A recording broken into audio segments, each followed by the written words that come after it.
तर दर्शन ज्ञान चारित्राच्या द्वारे तीनपणाच्या द्वारे मेचक आहे आणि स्वतः एकत्वतः कसा आहे अमेचक आहे. मेचक म्हणजे नाना रूप. दर्शन ज्ञान चारित्रैः परिणतकृतः एकोपि त्रिस्वभावत्वात् व्यवहारेण मेचकः. मग एक असून देखील कसं आहे दर्शन ज्ञान चारित्राच्या तिन्हीच्या द्वारे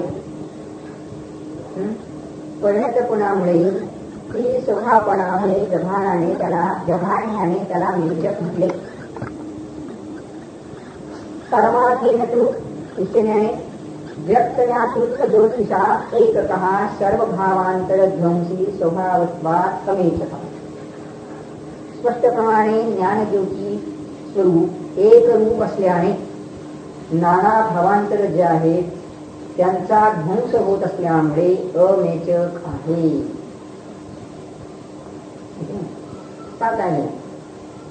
व्यवहाराने सांगितले की नाना स्वभावाला, नाना गुणमयवाला, नाना पर्यायवाला, वेगवेगळ्या परिणती स्वरूपाने पाहिलं तर वेगवेगळा आहे, गुणभेद रूपाने पाहिलं तर वेगवेगळा आहे.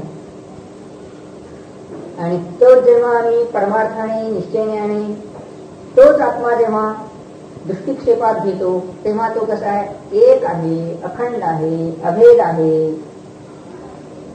मग त्याच्या टप्प्यामध्ये भेद रूपता दिसत नाही. मग दोन्ही एका आत्म्यात आहेत का?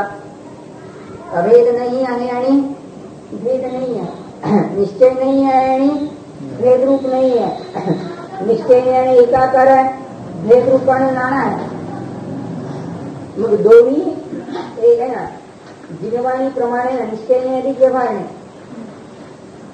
मग दोन्हींचा प्रमाण दृष्टीने म्हटलं तर काय आहे दोन्ही आहेत त्याच्यात, म्हणजे बाधा येत नाही. म्हणजे या ठिकाणी एक त्या पहिल्या 16 श्लोकात काय सांगितले की प्रमाण दृष्टीने दोन्ही आहेत, व्यवहार नाही आहे आणि निश्चय. प्रमाणाने ग्रहण केलेली वस्तू जी आहे त्यातील एक अंश प्रगट केला तर निश्चयाने एका अंशाने काय सांगितले की वस्तू एक रूप आहे, अभेद रूप आहे. आणि जेव्हा तीच वस्तू आपण भेद रूपाने पाहू तेव्हा ती नाना स्वरूपाली आहे, भिन्न भिन्न आहे, वेगवेगळी आहे. गुणभेद वेगळे, पर्यायभेद वेगळे, म्हणजे दोन्ही दृष्टिकोन आहेत. दोन्ही प्रमाणेही निक्षेप केला जातो. व्यवहाराने निक्षेप केला जाऊ शकतो, निश्चयाने वस्तूचा निक्षेप केला जातो. मग दोन्हीना जाणून घेऊन काय करायला सांगितलं? दोन्हीना जाणून घेऊन पुढच्या 19व्या वर्षात आत्मान नहा चिंतया एवलम मेचकमेचकत्वयोः दर्शन ज्ञान चारित्रः साध्य सिद्धी न च अन्यथा. मग मेचकपणा आणि अमेचकपणाचे जे काही चिंतन आहे तर ते काय म्हणतात ते अलम बाद झालं, आम्हाला बाद झालं नको का? दर्शन ज्ञान चारित्र्याच्या चारित्र रूपाने, चारित्र साध्य सिद्धी, साध्याची सिद्धी जी होते ते दर्शन ज्ञान चारित्र परिणतीने न च अन्यथा, न च अन्यथा. दर्शन ज्ञान परिणती जर नसेल, दर्शन ज्ञान चारित्र रूप परिणती नसेल तर ती काय होत नाही. मग मेचकतेचे विकल्पही सोडा, अमेचकतेचे विकल्प सोडा, म्हणजे पक्षपात नैरूपी साधन सोडा, नयातीत साधन घ्या, साधन घ्या आणि विषय निश्चय नयाचाच घ्या. आपण ते मोठ्यांची किती लक्षात ठेवायचे. साधन म्हटलं की काय? दिव्याला जर काळेवरच्या काचेला पट्टा ओढला असेल तर साधन कसं केलं गेलं? विकल. मग नय स्वरूपाचं साधनाला विकल साधन म्हणायचं. आणि दिव्याला जेव्हा काचेला काळा पट्टा ओढलेला नाही, स्वच्छ आहे पूर्ण, तेव्हा काय म्हणलं? सकल साधन. मग सकल साधन म्हणजे साधन जे अनुभूतीचं वापराल ते सकल साधन असेल. ब स्वरूपाचं नय साधन असणार नाही. आपाची अनुभूती छत्मस्तात होत असताना मग तिसरं ज्ञान हे कसं साधन असेल? प्रमाण स्वरूपाचं सकलादेश साधन असेल, नयातीत साधन आहे. आणि विषय मात्र निश्चय नयाचा प्रमेयाच्या आपाच्या समोरलेला आहे. निजे शुद्ध आत्म द्रव्य है ना. अनुभव जो करायचा कशाचा? निजे शुद्ध आत्मद्रव्याचा तो विषय आहे. म्हणजे विषय आहे निश्चय नयाचा, विषय आहे निश्चय नयाचा, पण साधन कसं आहे? नयातीचा. साधन कसं आहे? प्रमाण स्वरूपाचं. महत्वाचं आहे सर. म्हणजे जेव्हा कोणी म्हणेल की मी नुसता एकदा निश्चयाने चिंतन करेन, जर त्याला माहिती नसेल की द्रव्यातीत नाही काय आहे माहिती नाही, व्यवहार नाही काही माहिती नाही, आणि नुसतंच मी निश्चयाने शुद्ध बुद्धतेचं चिंतन करेन, तर त्याला काही अर्थ नाही. मग निश्चयाने आणि व्यवहारने हे दोन्ही वस्तू जाण. मग ह्या काय झाला? वर जो 16 श्लोका दिलेला आहे प्रमाण, हा दिलाय प्रमाण जी. कागदावर कशासाठी मांडायचं? तर प्रमाण शब्दाचे अर्थ अनेक. प्रमाण शब्द इथेही आलाय बघा. आलाही प्रमाण दिलाय, इथे कलाही प्रमाण वाक्य दिले. आलाही प्रमाण शब्द येतो, कलाही प्रमाण शब्द येतो, आणि जी एक प्रमाण शब्द दिला. प्रमाण म्हणजे पुरावा. प्रमाण दे, तुमचं जे वक्तव्य आहे त्याला प्रमाण दे म्हणजे काय? पुरावा दे, आधार दाखव. प्रमाण म्हणजे काय? बेरीज, पुष्कळ सगळ्यांची बेरीज केली.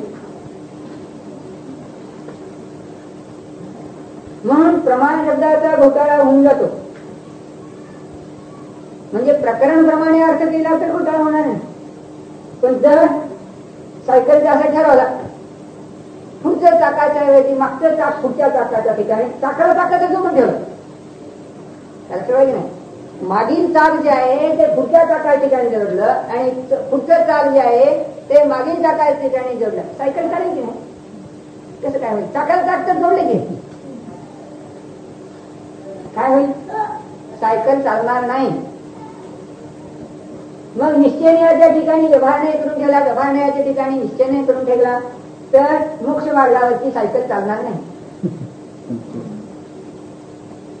आहे की नाही? चालत नाही. म्हणजे जो पाठ जेथे पाहिजे तेथेच बरोबर जर सायकलचा जोडलेला असेल, यथोचित व्यवस्थित असेल, तर ते बरोबर. या प्रमाणाने वस्तूचा विषय कोणता आहे जाणा. है ना. जी म्हणजे जिनवाणी. जिनवाणीच्या रूपाने निश्चय नाही, व्यवहार नाही, दोनच नाही, जास्त नाही.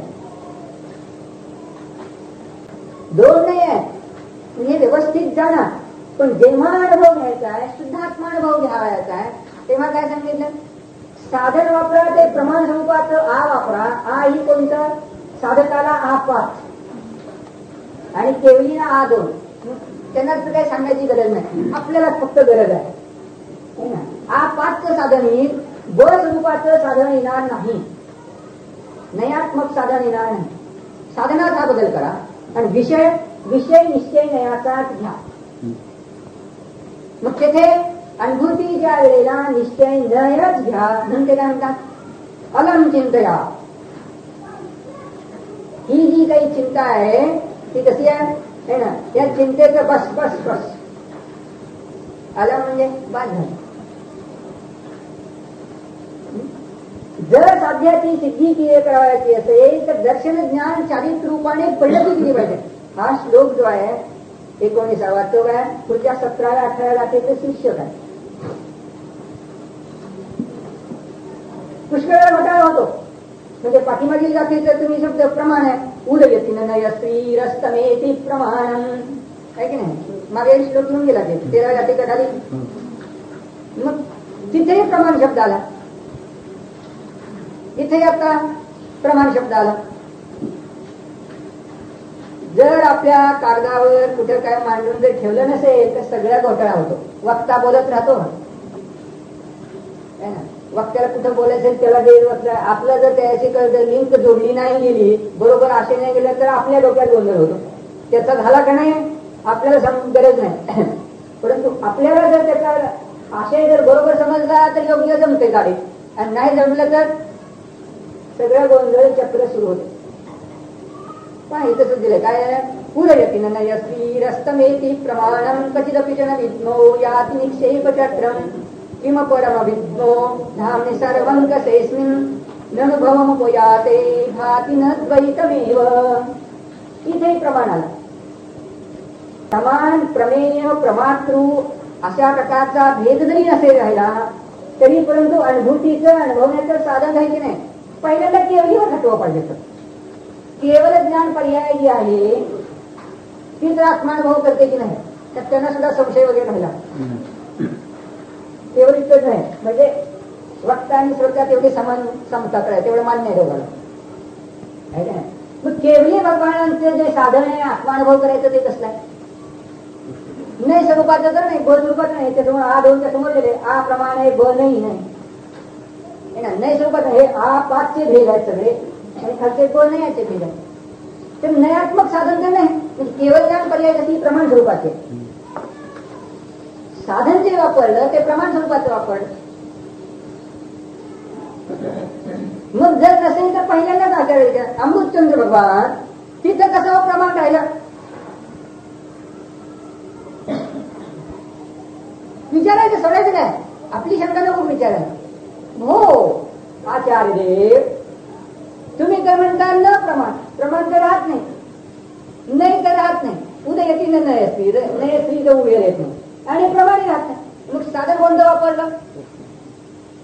प्रत्यक्ष केवढी भगवान घालतात ती केवळ ज्ञान पर्याय कोणती, नय स्वरूपाची तर नाही, अवधी मन पर्याय स्वरूपाची नाही, आणि मती सुद्धा स्वरूपाची नाही. केवळ ज्ञान पर्याय जी आहे ती प्रमाण स्वरूपाचीच आहे. म्हणजे साधन तर प्रमाण स्वरूपाचं चालतं. एक जीव भीतर सुटले, मग आम्ही छद्मस्त जीव अनुभव जर करायचे झाले तर आमचं कोणतं साधन? आम्हालाही साधन प्रमाण. मग परोक्ष साधन वापरू नको, प्रमाणातील परोक्ष साधन वापरू नको, प्रत्यक्ष साधन वापर. मग प्रमाण नसतं म्हणता म्हणजे काय? तर असं आहे की प्रमाण जो आहे, मी जाणणारा आहे, ज्ञान आहे, आणि ही वस्तुवादी प्रमेय असा विकल्प राहिला नाही. हा मी प्रमाण मला म्हणजे काय, मी पाहणारा आणि हे माझं ज्ञेय प्रमेय असा भेदरूप विकल्प करून जर जाणलं असून तर विकल्पात तरंगा. पण जर प्रतीती होत असेल तर बस भेद नाही, पण साधन राहिलं. विषयी आहे पण भेदरूपता नाही की हे माझं प्रमेय आहे आणि हा मी प्रमाण आहे किंवा हा मी प्रमाण, असं भेद करून नाही जाणं. म्हणजे कुठे फरक पडतो हा? तर इथे फरक पडतो, परामध्ये फरक पडतो.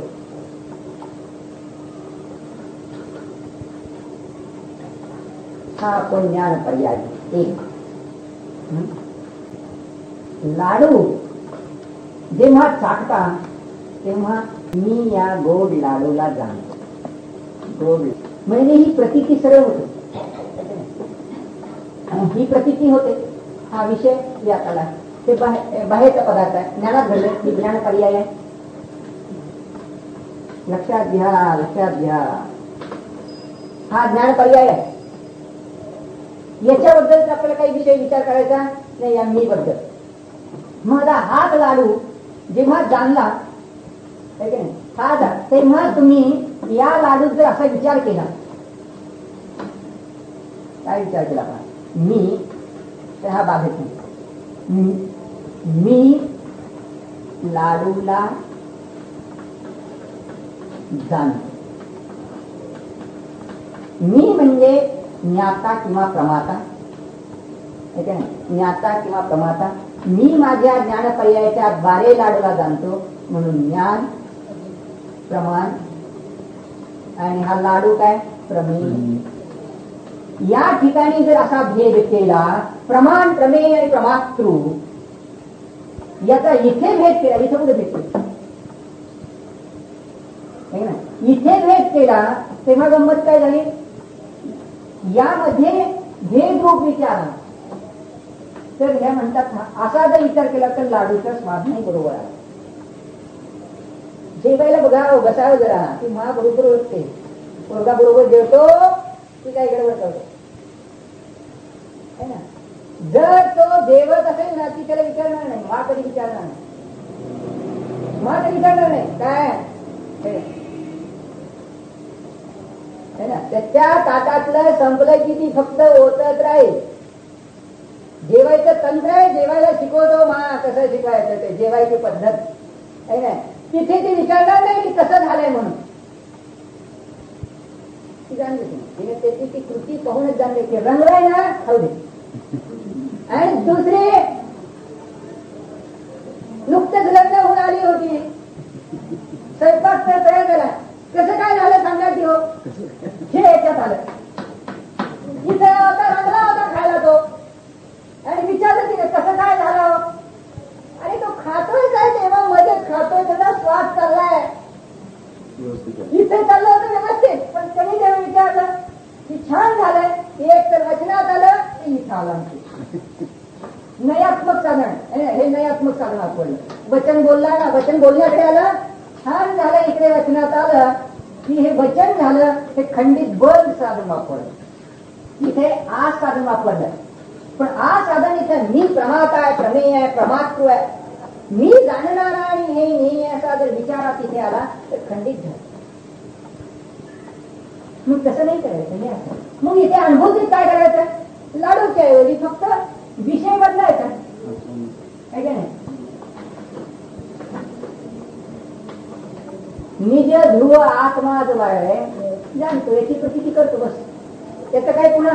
पण जर इथं असं केलं की मी माझ्या ध्रुवाला जाणतो, मी जाणणारा असल्याला प्रमातृ हे नाही करायचे, हे असं करायचं. हे प्रमातृचे भेद जर केले की प्रमातृ आहे, प्रमेय आहे, असे जर भेद केले, मी आहे, तर इथे भेद जे झाले ते भेद नाही करायचे, इथे भेद नाही केले, इथे भेद केले असं ते सांगतात. म्हणून इथे प्रमाण प्रमेय प्रमातृ नाही. मग विषय निज ध्रुवच आहे, दुसरा जो घेतला तर चालणार नाही. निश्चय नेण्याचा विषय पाहिजे, व्यवहार नेण्याचा विषय नको. कधी खंड तिथे जर म्हणे या विषयात मी निश्चयने व्यवहारने दोन्ही मिसळून घेतो, तर त्याला सांगितले विकल्पाच्या अतिक्रांत होता येत नाही. त्याची तरी गाथे बघत गेलेल्या विचार जे आहेत ना गाथा, तुम्हाला बघायचं असेल तर बघून घ्या, पाहून घ्या, सगळं महत्वाचं आहे. अमृतचंद्राच्या गीतिका 142 गाथा, दोन्हींचा विषय जर ठेवला, या किल जीवे बद्धम कर्म इति याच जीवे अबद्धम कर्म इति विकल्पा स्वजितयापि नय पक्षः यैव अतिक्रामति स्वयं सकल विकल्प अतिक्रांतः स्वयं निर्विकल्प विज्ञान घन स्वभावः भूत्वा साक्षात् समय सारा संभवति. तत्र यः तावत् जीवे बद्धं कर्म इति विकल्पयति, स जीवे अबद्धं कर्म इति एकपक्षम् अतिक्रामणपि न विकल्पम् अतिक्रामति.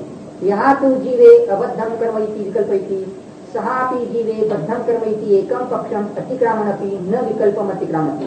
यः पुनः, हे महत्वाचं वाक्य है ना, यः पुनः जीवे बद्धं अबद्धं च कर्म इति विकल्पयति, बद्ध आहे अबद्ध आहे दोन्ही विषय घेतले ना, निश्चयने व्यवहाराचा. स तु द्वितीयमपि पक्षम, दोन्ही पक्षाला देखील अनतिक्रमात उल्लंघन न केल्यामुळे न विकल्पम अतिक्रामती, विकल्प तुटत नाही. मग निश्चयण्याचा विषय, व्यवहारण्याचा विषय जर घेऊन बसेल तर विकल्प संपत नाही, आणि व्यवहारण्याचा विषय घेऊन बसेल तरी सुद्धा संपत नाही. मग निश्चयण्याचा साधन नको, निश्चयण्याचा विषय ठेवायचा, ध्रुव हा विषय ठेवायचा, पण साधन कोणतं वापरायचं, प्रमाण. तेवढी गोष्ट लक्षात ठेवायची. पण त्याच्यात जाण्यापूर्वी निश्चयने व्यवहार नाही दोन्ही चांगलेच पाहिजे. नाही तर कोणी म्हणेल मी मुनी झालो, मग आता काय मला जाण्याची गरज नाही. मग गृहस्थी जीवनाची काही नव्हतं, मी मुनी झालो तरी मुनी अवस्थेची काही माहिती नव्हतं, अज्ञानीची अज्ञानीच राहिली.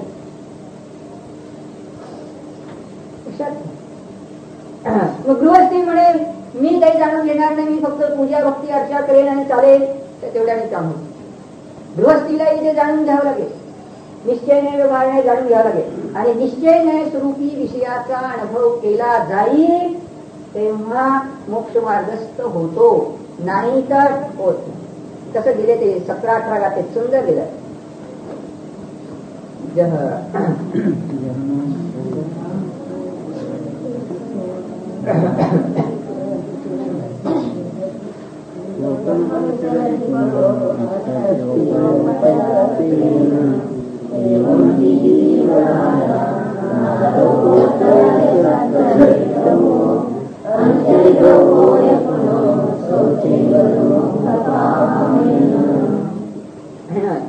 जसा कोणी एक पुरुष जो आहे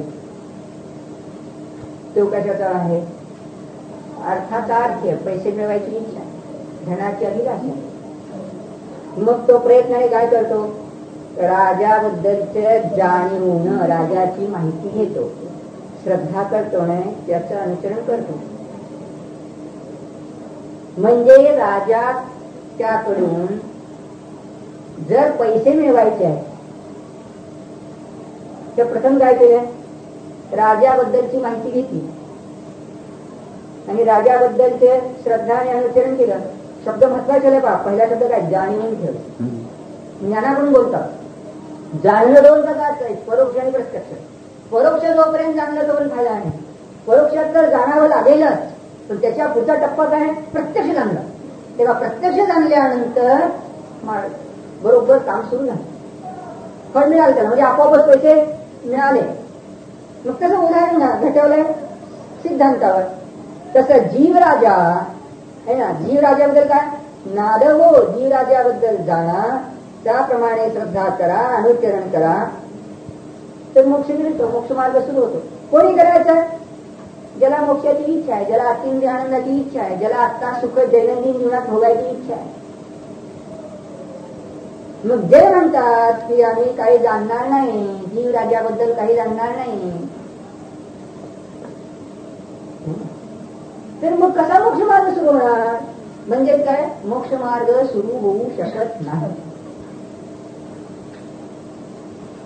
मोक्षाला जाण्यासाठी मोक्षाची है ना, मोक्षाला जाण्यापूर्वी मोक्षाच्या मार्गाची प्रतीती झाली पाहिजे, मोक्ष फळाची प्रतीती झाली पाहिजे, मोक्षात जे काही आहे त्याची माहिती झाली पाहिजे. प्रथमतः परोक्ष माहिती होते, ऐकून घेतली ही परोक्ष माहिती झाली.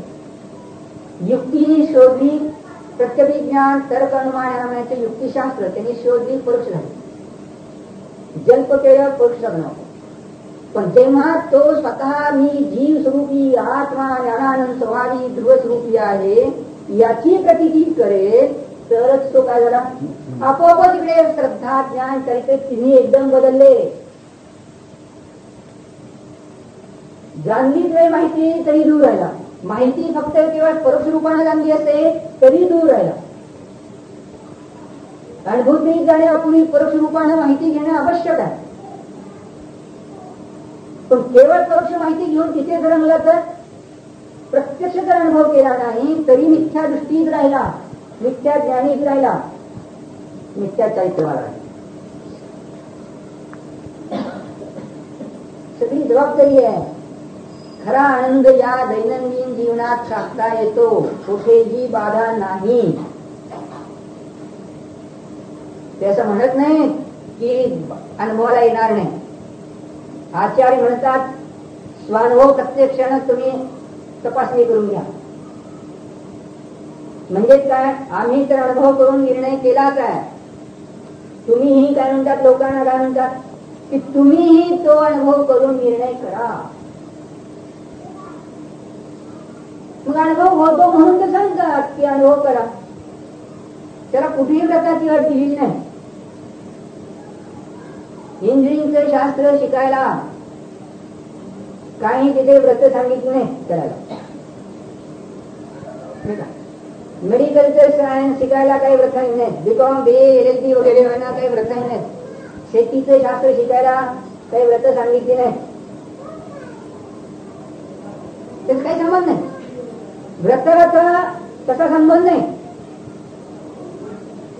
माहिती करून घेण्यात तुम्ही लगेच व्रत धारण केली पाहिजे असा त्याचा संबंध नाही. माहिती प्रथम करून घ्या, माहिती झाल्या की कशी प्रतीती करा. मग प्रतीती करताना सुद्धा काय तसा काही संबंध नाही व्रताचा.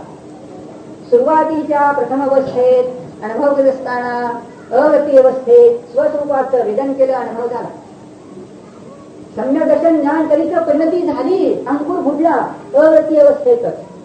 तर कोणतेही जर शास्त्र करून पाहिले म्हणजे कर्णयोगाचे कर्मशास्त्र तरी तुम्हाला दिसेल की अव्रती जीवाला सम्यक दर्शन होते, प्रथम उपशम सम्यक होते, कोणतेही व्रत नाही. ही सम्यक दर्शनाची अवस्था जे प्रकार झाली तिन्ही एकदम माहिती आहे. श्रद्धेला अंकुर फुटला, समितींचा श्रद्धेच्या पर्यायात आली, तशी ज्ञानाच्या पर्यायात समितांत आली, आणि चरित्राच्या पर्यायात अनुभूती स्वरूपाचं शुद्ध निश्चय चारित्र आहे. बाह्यता व्रतरूप कोणतेही चारित्र नाही. एवढा गाभा आहे. मग हा गाभा जेव्हा त्याच्याकडे सुरू झाला तेच रत्नत्रय, 3 रत्न ना, सम्यक दर्शन, सम्यक ज्ञान, सम्यक चरित्र, ही परिणती रूप पर्यायात प्रगट झालेली ती अभिव्यक्त होत होत जाते. जास्तीत जास्त दृढता वाढत राहते. श्रद्धेची दृढता वाढली, ज्ञानाची दृढता वाढली, चरित्राची दृढता वाढली, असे वाढत जाते. ही वाढत गेली तर त्याच्यापुढे मग जर आपल्या गुणस्थानातली अनुभूती आली असेल तर नियमान तिथे काय तो मग नग्न दिगंबर मुनी आहे, अगदी तसा संबंध दिला.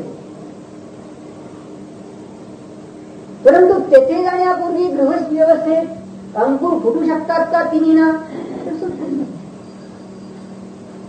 म्हणजे समाजाची धारणा आहे की सम्यक दर्शनाचा निश्चय, सम्यक दर्शनाचा अंकुर फुटेल तो मुनी अवस्थेतच, 7व्या गुणस्थानातच.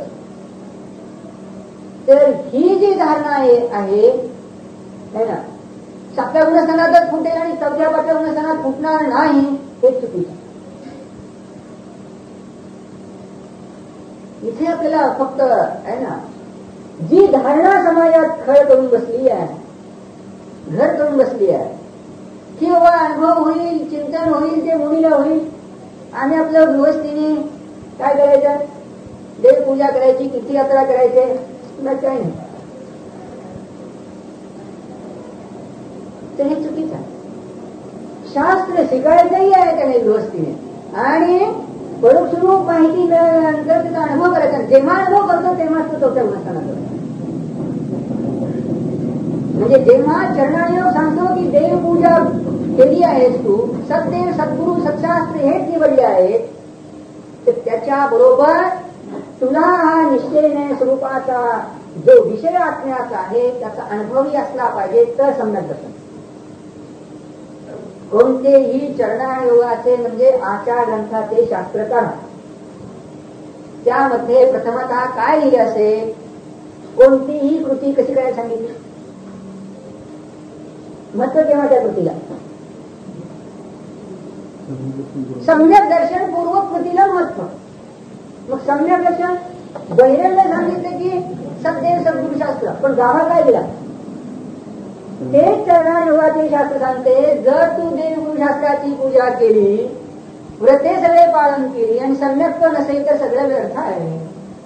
मग हे जे सम्यक्त्व आहे, या सम्यक्त्वाचा निर्णय हा द्रव्यायोग सखोलपणे करून देतो, स्पष्ट करून देतो. द्रव्यायोगाचे जे ग्रंथ आहेत, समयसा, परमार्थ प्रकाश वगैरे जे ग्रंथ आहेत ते स्पष्ट करून दाखवतात की बा जीवा तुला सम्यक्त्व पाहिजे, पण जे सम्यक्त्व पाहिजे त्याची व्याख्या नीट समज, मग आत्मानुभव पाहिजे.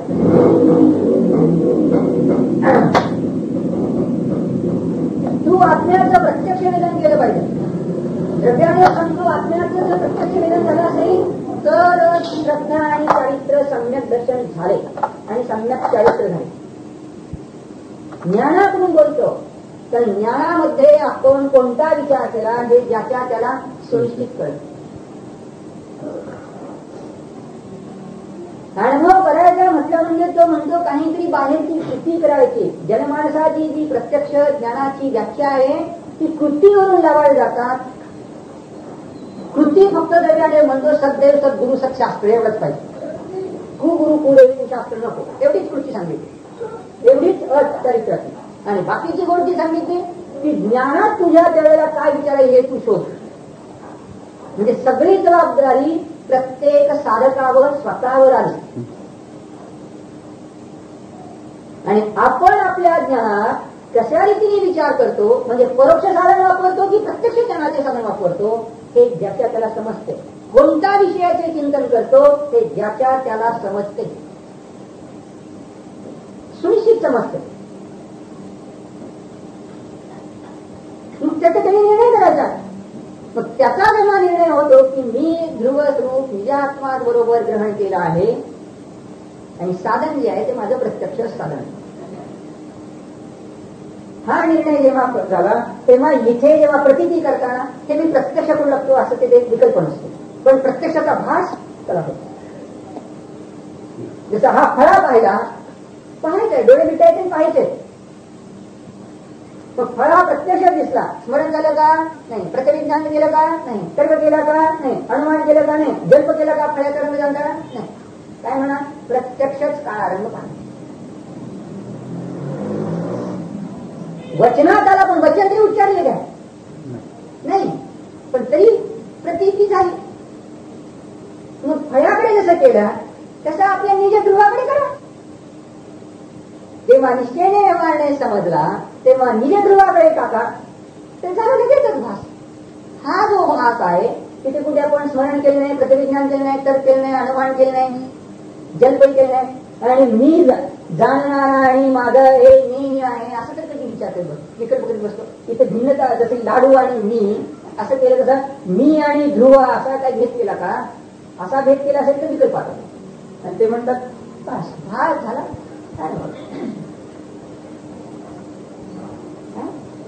मिळत नाही अनुभूती म्हणजे काय, अनुभूती झालीच पाहिजे.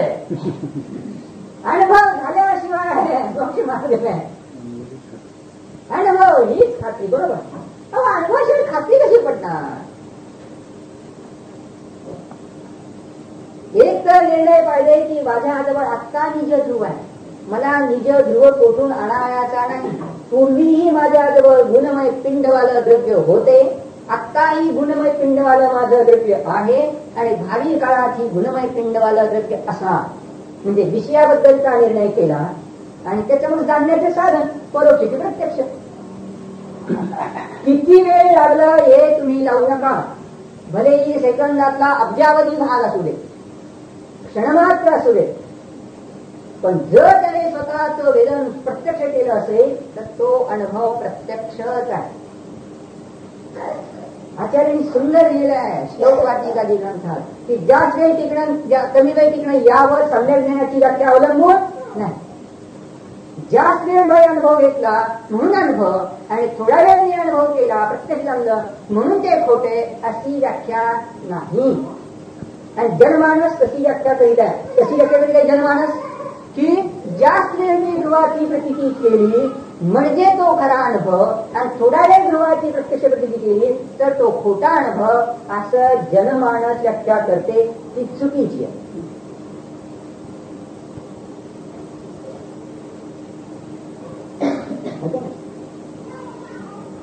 म्हणजे एकदा या पकडी जर तुम्ही तयार केल्या तर विषय आहेच. पर्याय स्वरूपाकडून जर स्वतः अनुभवतो, हा तर प्रयोग करून पाहिजे. पर्याय करून तरी आपण अनुभवतो की नाही स्वतःला, काय अनुभवत नाही, काय अनुभवतो. अहम सुखी अहम दुःखी असं अनुभवतो की नाही.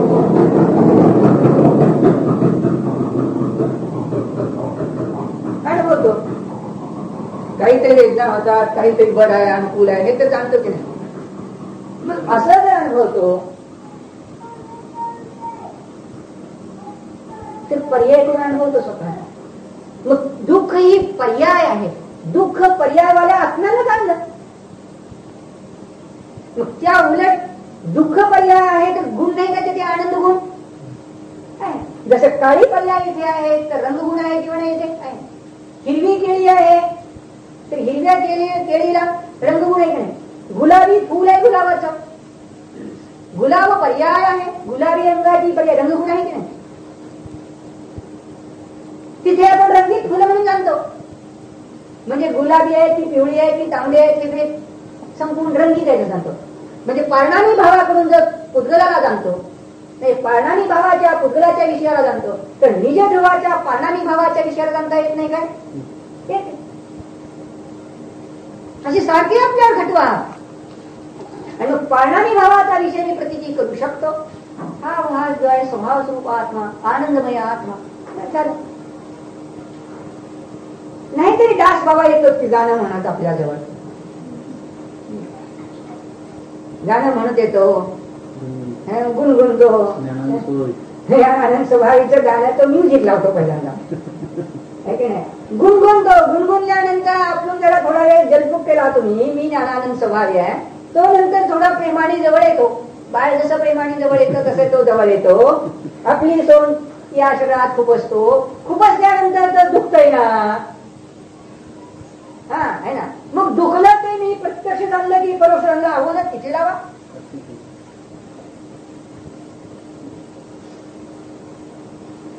असं जरा बघा की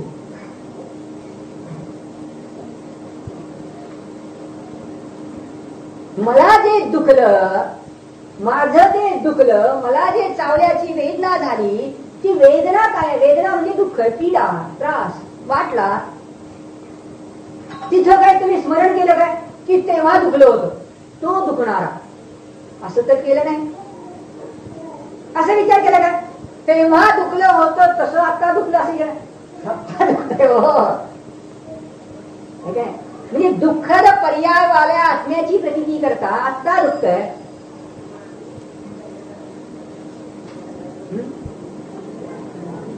त्याच्यासारखं असं ते केलं नाही, प्रतिविज्ञान नाही. जेथे जेथे डास, असा विचार केला का तिथे डास चावून वेदना होता, जेथे जेथे डास चावतो तेथे तेथे वेदना होते, असा काही विचार काय व्याप्तिरूप विचार केला होता का? असा विचार केला नाही. ज्याची डास शरीरात सोंड खुपसून बसला आहे त्याची आज वेदना सुरू झाली असेल अनुमान तरी केले काय?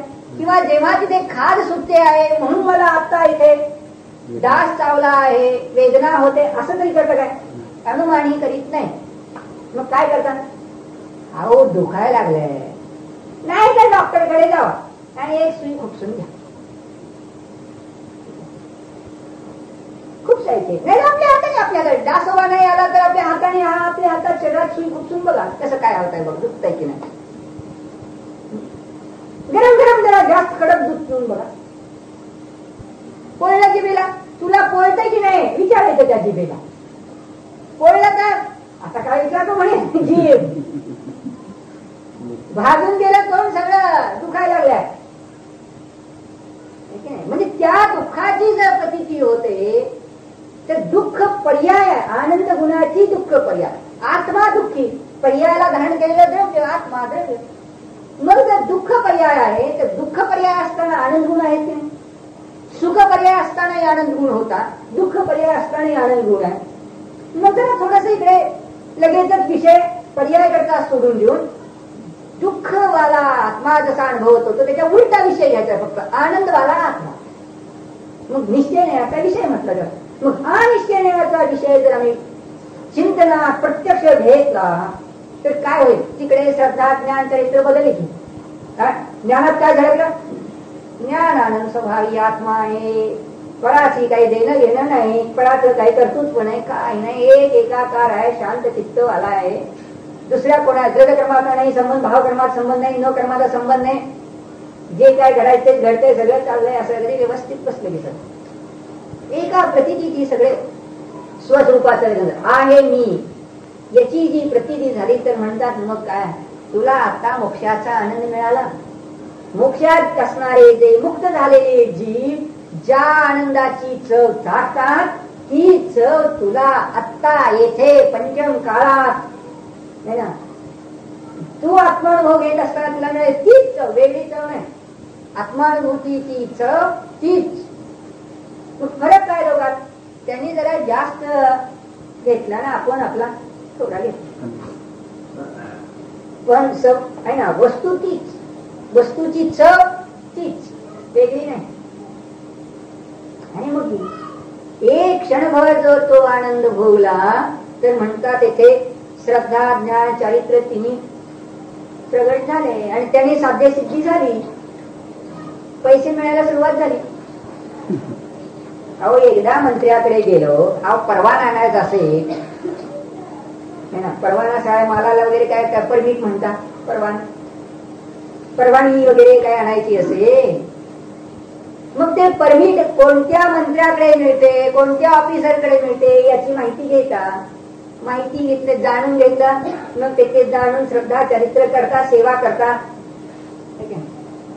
प्रेमाने दोन शब्द बोलता आणि सर्टिफिकेट मागता, काय तुमचा परवाना असेल तो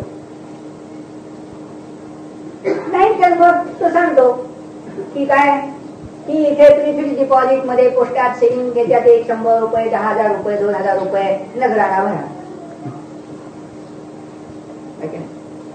असं सांगतो. म्हणजे त्याची सेवा केली की 10,000 मिळायचा परवाना मिळाला. हे सारे घडले की लगेच ते वेगळं लागलं काय. मग ते जर घडताय तर इथे म्हणतात जीव राजाचं जरा जाणं की जीव राजाकडून अनंत सुखाचा ठेवा घ्यायचा आणि त्याची माहिती नको म्हणाल, असं कसं चालणार. त्याची माहिती घ्यायची, त्याची प्रतीती करायची. तर इकडे श्रद्धा ज्ञान चरित्र लगेचच बदलले.